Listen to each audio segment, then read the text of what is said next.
So now we're going to continue our investigation of biomacromolecules and delve into some details on carbohydrates. All right. So again, carbohydrates are one of four classes of biomacromolecules, those being carbohydrates, lipids, proteins, and nucleic acids. And as we've stated before, carbohydrates are made of monosaccharides. So again, the language of biology is going to be very important, and the more you use it, the easier it becomes, the better you get at it. When I think of carbohydrates, we think of all kinds of tasty things, right? But if we break the word carbohydrate down, let's think about what it says. It tells us what it means. And so much of biology is going to be like this, right? So if you can learn to do this, it's going to be very, very helpful. So we think about carbo is the carbon component, and then hydrate is like water, so H2O. So literally, carbohydrates are carbon and water. And when we look at the different types of carbohydrates, we're going to talk about simple sugars, which is going to be our monomer. And then we're going to talk about polysaccharides, which are going to be our polymer form of carbohydrates. And they can be storage or structural in their function. So simple sugars we call monosaccharides. So again, this is the basic unit that we use to build polysaccharides. So mono meaning one. Generally, these are going to end with the ose ending. So glucose, fructose, galactose, etc. There's many, many different kinds of sugar. They're going to be 5, 3, 6 different numbers of carbon kind of at their base, and they can be seen in linear or ring form. When you start to link them together, you see disaccharides, more than 1, 2 saccharides, you get a glycosidic linkage, and we'll address this more in just a few minutes. When you look at these again, these are structures of those monosaccharides. If you become a sugar person, if you go on to study sugars and how they affect biology, then this language will become very, very easy for you. It's not my expertise. I'm familiar with these, but you don't have to memorize the structure of fructose versus ribulose versus glyceraldehyde. But know that these are sugars and be able to recognize them as such. It's all carbon with hydrogen, and then you've got hydroxyl groups in there. You've got ketones in there. But the only thing you see are carbons, hydrogens, and oxygens. And that's a pretty good giveaway that you're dealing with a carbohydrate. Right? Now, oftentimes, as in that past slide, we see them as linear skeletons. But in aqueous solution, they oftentimes take on a ring form. And that ring form is going to be the form we often then build our polysaccharide from. So when we talk about joining monosaccharides, we talk about this glycosidic linkage. Now, for example, here we've got a glucose and a glucose molecule, and we're going to link them together through a dehydration synthesis. Right? So this, again, is the common chemical linkage that we see between all the monomers of all our polymers. Right? And so what we get then is maltose. If you link a glucose and a fructose at the bottom of the slide here, again, dehydration synthesis, you get sucrose. And that is what you think of when you think of the granulated sugar that you may have at home in your kitchen. Now, just a note here, we look at the 1,4 glycosidic linkage of maltose or the 1,2 glycosidic linkage of sucrose, just to point that out so you understand where those numbers are coming from. You'll learn this in organic chemistry when you go on to take that course. But when we talk about hydrocarbon skeletons, we number the carbons. Right?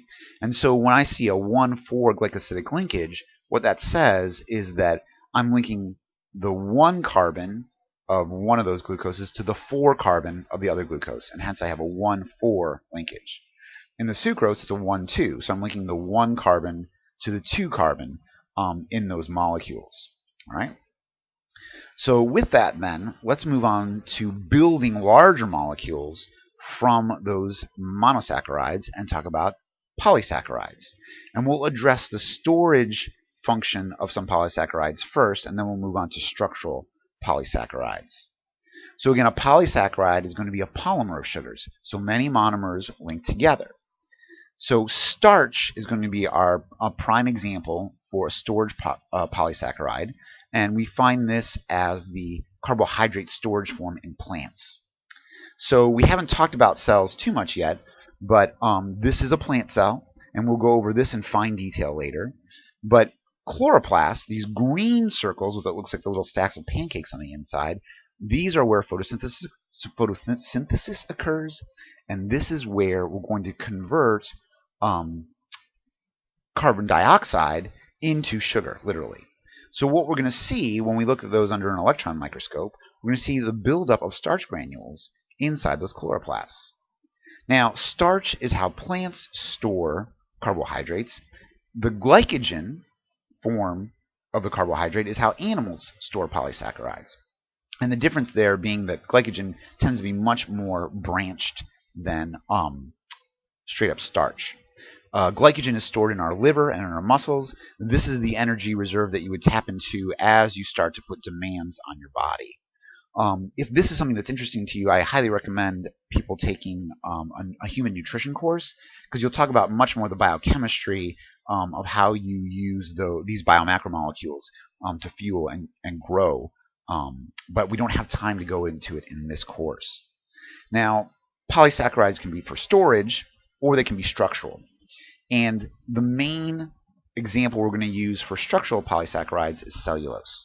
And cellulose is basically the material that is made, that cell walls are made out of. And this ultimately is what is wood, right? So the wooden table that you may be at, or at some time or another, is basically sugar, right? So the key to cellulose is the form of the ring that the glucose takes. So it's a polymer of glucose. And when that linear structure of glucose forms a ring, it can form either an alpha or a beta glucose ring. And you can see here the only difference between those is the fact that the hydroxyl group that is in blue here is either above or below the plane of the ring. Right? So you may have to look at that for a little while and think about it. But if you think about that ring as kind of a plate, either the OH group is hanging below the plate or it's hanging above the plate in the case of beta glucose. Now, if you have a bunch of alpha glucose monomers and you link them together, you get starch. If you have a bunch of beta glucose monomers and you link them together, you get cellulose. And though these two are very, very similar chemically, the accessibility of that sugar for breakdown for use physiologically is very, very different. Right? So we can break down starch just fine, but when you eat cellulose, you're basically eating fiber.